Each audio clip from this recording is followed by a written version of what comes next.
Hey everyone, my name is Sean Cecil from the Oculus Institute, and today we're going to talk about environments that have emotional overspill. Okay, so this video is a direct response to a question that I was asked by a member of my audience on a different video. So the person was asking me, how do you deal with a work environment where there's a lot of emotions just running around and overspilling, and you're kind of there and everybody's really emotional. There's a lot of chaos and you're just trying to find your own sense of peace. How do you deal with that? Well, there are a couple ways to deal with it. Number one is you want to see how much of that emotional overspill is actually other people and how much of that is your reaction to other people, right? So, there are people who can be very serene regardless of what's going on around them, right? Which is a state that you want to be in.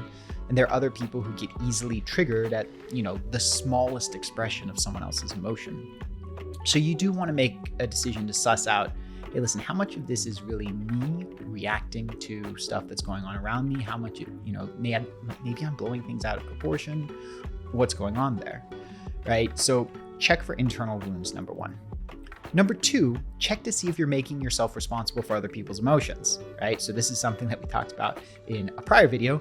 But if you're in a situation where you need people to feel a certain way, right, and you're attached to that, then whatever kind of emotional dynamic is going on in the workplace is going to have a much larger effect on you because now you're stressing about how they feel, right? So number one, look at what's being triggered in you. Number two, look if you're making yourself responsible for other people's emotions. Now, if you've really done a solid look at that and you're still in an environment where people are behaving really emotionally unreasonably, right?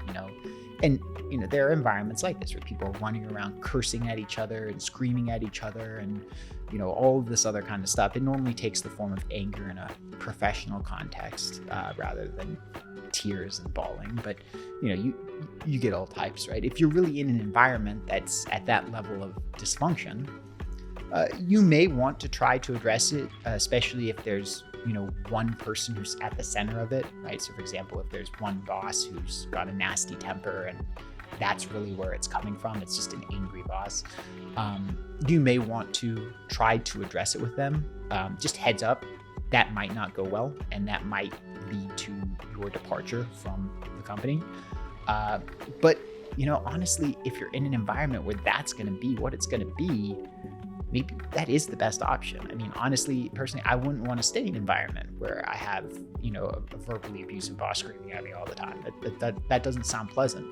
So overall, I would say first check within yourself and then, look and see whether it's, the culture of the company or whether it's one individual.